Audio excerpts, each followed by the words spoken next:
Kasi hindi ko alam kung napanood niyo po yung bahagi nung sinabi ni VP Sara na nagbigay siya ng mensahe patungkol sa Valentine's Day sa inyong dalawa ni Pangulong Marcos.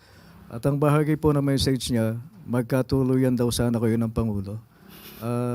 Reaksyon po ninyo at meron po ba kayong Valentine message din sa kanya? Napanood ko po yan.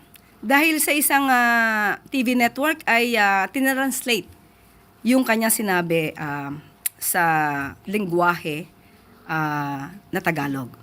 So napanood po natin yan kung paano pa siya tumawa na may halong mali siya ang dating sa aking pananaw. So, ganito po bang leader tulad ni VP Sara ang dapat nating hangaan at dapat nating ilagay sa pedestal?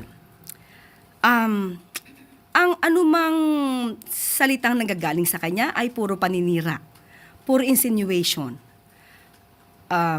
puro ka-immoralidad. Ang Pangulo po ay mayroong pamilya, mapagmahal na asawa, mabuting ama. At ako rin po ay may pamilya.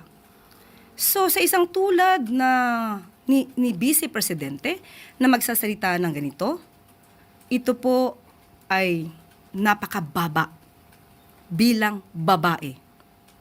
At sa mga ganitong sitwasyon, yung kanya mga kaalyado na nagmamarunong sa communications at mga propagandista, isang hiling.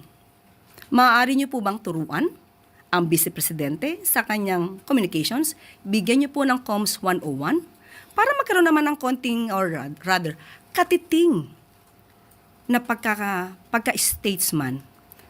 At ang aking message, Valentine message sa kanya, VP Sara, spread love. Not fake news, not immorality. Don't be a Chucky.